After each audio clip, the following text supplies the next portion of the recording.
Ladies and gentlemen, welcome back. It is a very common October Saturday. It's 15th of October. It's a little after 2 p.m.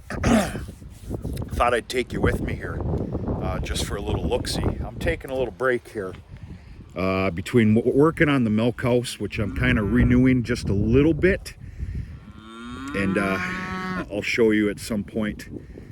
Between that and moving calf hutches and just Saturday steps of putting things to rest for the winter, as I've been saying for some time now. Okay, I kind of left you hanging there a little bit with this whole high moisture wrapped rye. Let's call it ryeage. Hasn't been pretty, folks. Now you're seeing a nice picture right here. They're eating it. There was 3 bales in here yesterday, and that is still that stuff. I opted to be a little bit stern here with these greedy pigs, and I got to get that checked out there. I got the vet coming in 2 weeks for, I'll explain that in a second. Anyway, I'll admit it, I'm not too hard on my cattle. They got it made fairly well, but I'm going to replenish another bale this evening, if not 2. They are not going to get another bale of dry hay, which they got just 1 this morning. I'm making them clean this up. They hate it. You want to talk about a group of angry animals in the morning, but we're doing what we have to do. I'm going to continue this trend here of making them clean it up until all that rye is gone. There's over another 50 bales worth, which is a lot of feed. So that's the outcome on this stuff. It's they're eating it. They're gonna eat it, but it ain't good, folks. So words to the wise, whoever doesn't know this or is flirting with a little bit of extra tonnage, you need to get your rye down at about that 3-foot marker, which is what I was told when I went into that venture. But as I stated, I couldn't get into the field. When it was at 5 feet. So we got some feed here, but very piss poor feed. We got a significant amount of moisture. As you can see, we got some standing puddles here. We got a hell of a lot of rain. But hey girl, she's gonna have a preg check. I'm going after what I'm gonna call my yearling heifers. And just yearling heifer only, preg check on the Friday the 28th. Friday the 28th will mark an exact 30-day period where the bulls were out of here. And between some AIing in August, and then of course with the bulls, we'll see how it turns out. Actually, this was the first heifer calf born last year. And that's another one right there. 1143. 1129 and up. What do you think you're doing? Get on out of there now. Go on. Go on. But we'll see what happens. Anything open gets collected right out of the chute, put in the trailer. It'll go to a different pen. It'll get its vaccination that day, which is a perfect 2 weeks before a feeder sale. So anything open has to go. I shipped 5 2-plus-year-old open heifers. I know how that sounds. Wednesday, they landed at a Friday feeder sale yesterday. And I don't believe everything that I hear, but I heard that that feeder sale was an absolute bunker buster. And I will find out early this coming week. All right, the other thing I'm doing here is I'm just taking a little gander here at the kept back bulls. We're gonna have a nice little look-see here.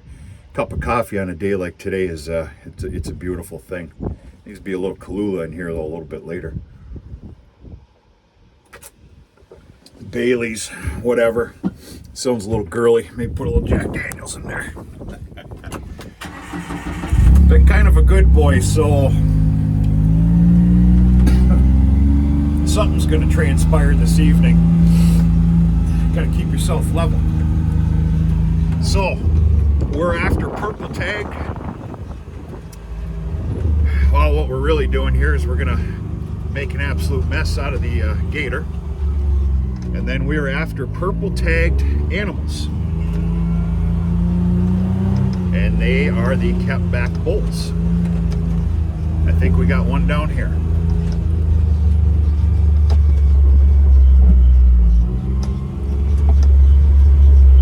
Remember, this isn't real interesting video here, folks. I'm just simply taking you with me. Okay, we got our first one right there. 3022. 3022 is sired by Trust and is a 50-50.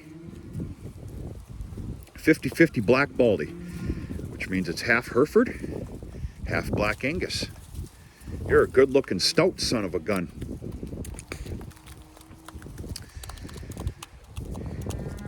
Within the next 2 to 3 weeks, boy, you're a good-looking bastard. The next 2 to 3 weeks, I want to capture the 8 bulls, get them in the barn, and I'm pretty darn sure, and we're going to find out here, there's one of them that is just not going to cut the mustard. You got beautiful tasting rye up there. Go get it.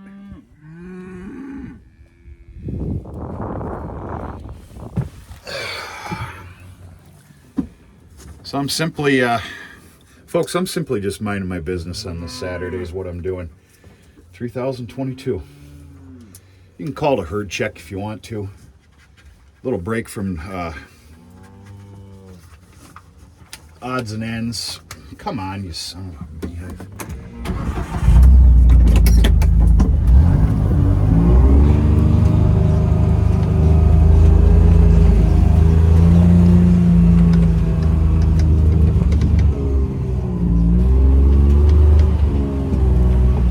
Comes out of a real good mama too. Real good. Quite obviously his sire, which is Trust, is a Gen X Hereford.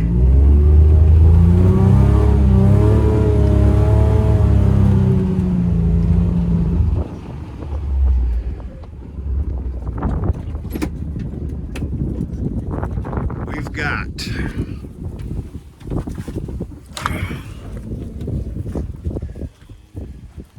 3018, sired by Ashland. Now, thank goodness for paperwork. Right now, you'd figure that's a full Black Angus, wouldn't you? It isn't. That's 25% Hereford. 75 Black Angus right there. Out of Ashland. We got one here trying to hide a little bit. What we got for a number there, big boy? This is another one out of Ashland. And believe it or not, this is another one. It's actually 25% Hereford, 75% Black Angus.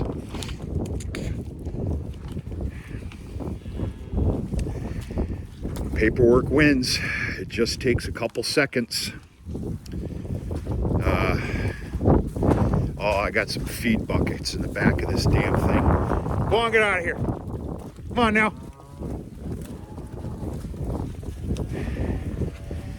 So the buckets that were in the calf hutches.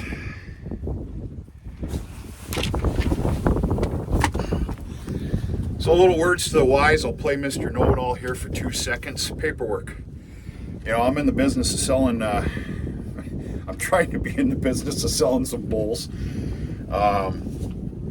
Just imagine, even though how predominant black those were that you just seen, there wasn't a speck of white on them, maybe on the old underbelly. Just imagine selling that for a respectful price and getting a phone call a year later or whatever that there's some white showing up. And my words aren't correct here. I'm talking kind of childish. Most of you understand what I'm trying to say. Paperwork wins. Not all the time. Let's try and find some iconics here. The 2 iconics I'm keeping for myself.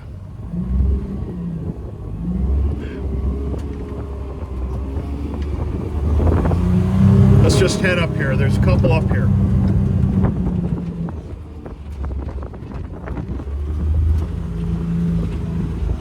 Look at this son of a gun right here.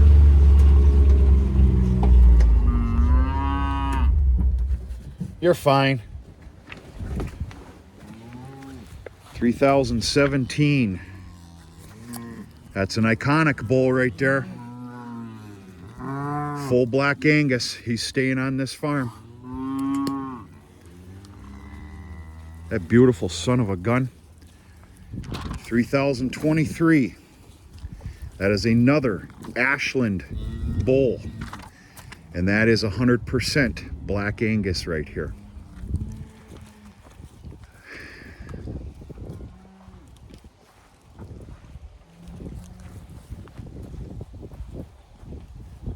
Okay, this is the one that might not cut the mustard here. And do you want to know what I just figured out? I'm a little embarrassed here.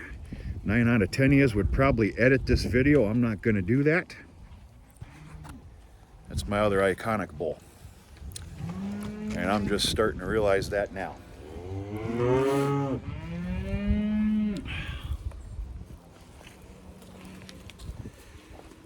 Well, that's a bit of a bummer.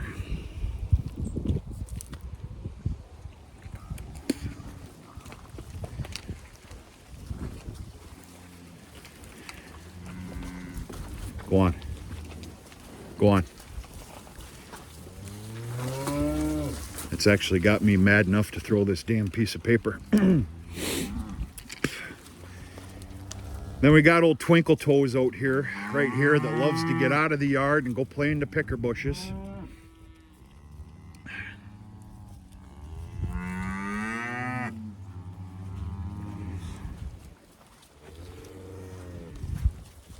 Yep, Miss 1000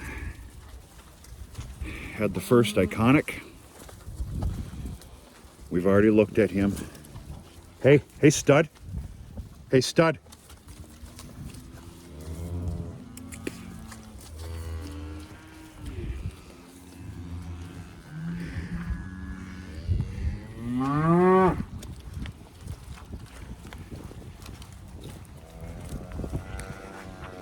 Well, that just about ruined my Saturday. All you can do is laugh. You know, I don't run around with all my paperwork every time I'm out here. And I can't remember all these numbers. I literally and honestly just learned that the bull calf lagging behind was my other iconic bull calf. Son of a bitch. Excuse the language. We're gonna find one more that's an obvious. We're gonna end this video and I have to get back to work. It is a red Angus, full red Angus bull calf.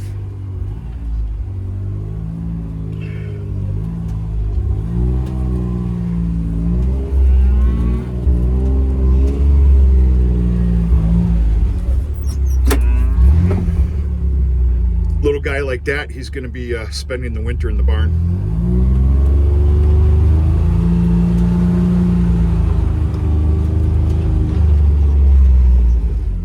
can almost assure you that he is a shippable, he is going to be a shippable feeder steer coming up here very much sooner than later. All right, I had 2 kept back red Angus bulls. I lost one. That's life. Here's the other one. Obvious full red Angus out of Convoy, sired from Convoy. He is a good looking son of a gun.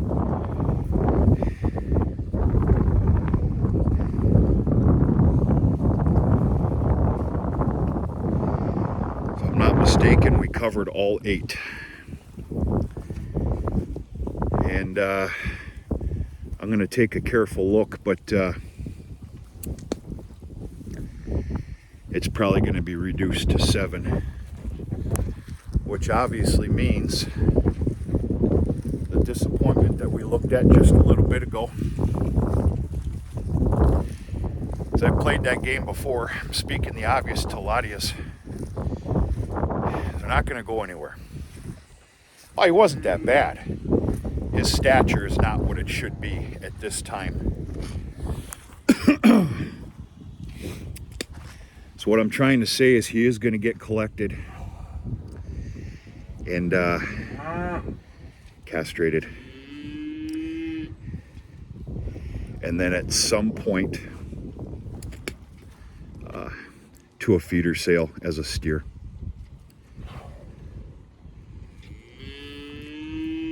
You pig? Yeah, you're a good boy. You're a good boy. You're a good boy. Whew.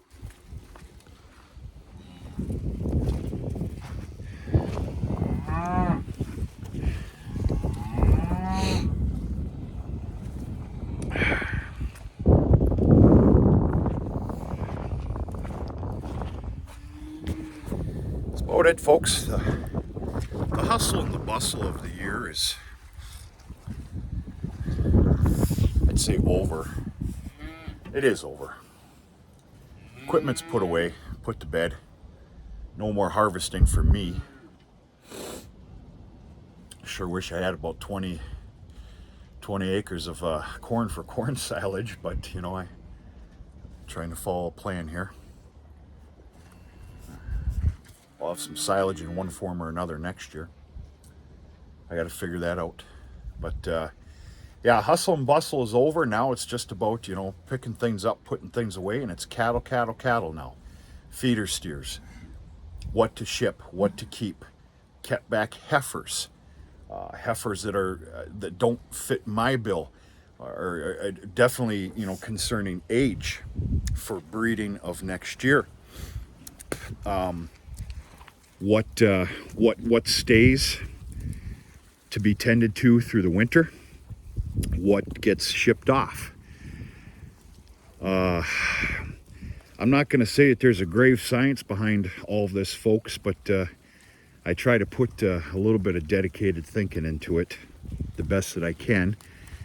It's also, you know, concerning the where the beef market is, and right now it's fair-ish. You're not probably ever going to hear me say the word good. Well, I hope you do. Right now I'm just going to use the word fair. So, look at you, you pig. But,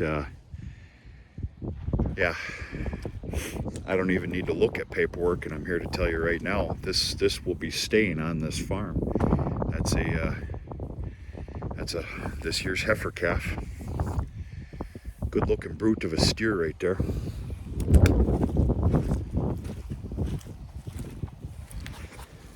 But then, like with all the heifers that I keep back, you know, I'm going to do the spring open heifer sale.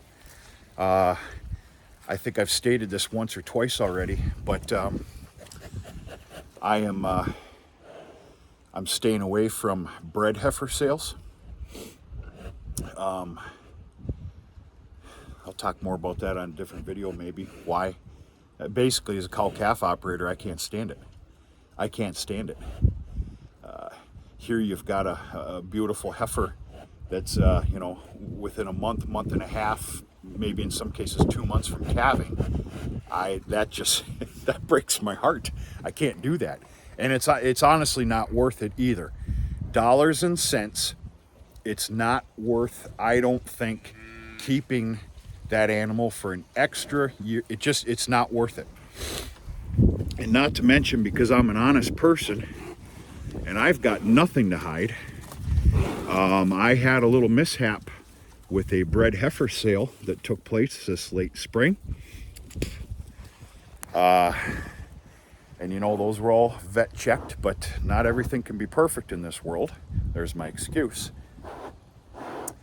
It either was carrying and miscarried, or wasn't at all. So that puts a little hurt on the pride there. Thank goodness it was an understanding individual, and they have been compensated back already for the fact that it was not carrying a calf. So it's just going to be open heifer sales and bulls. And when I say that, I mean privately here.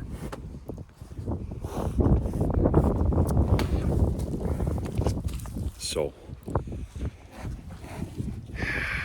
that's about it. Getting out of this yard.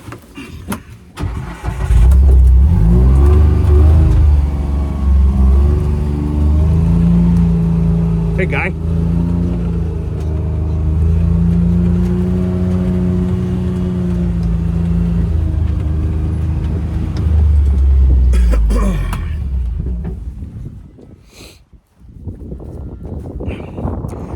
That's really all I got here, folks. I'm just taking a break from what's normal for my day. Give you a little look-see. Been meaning to give you a cattle and calf update for some time, but you're definitely going to get it now, because it's that time of the year where I'm out here doing kind of what we just did, and collecting is going to start here soon. I got the preg check for the yearling heifers on the 28th of this month. I do believe I'm going to wait till directly after that, maybe even the following day. I will collect all the bulls, get them in the barn, and then I need to see what the feeder sales schedules are. I got them all written down, but I need to put something together for collecting a first shipment of steers. Get them properly vaccinated on time, and a wean-off process.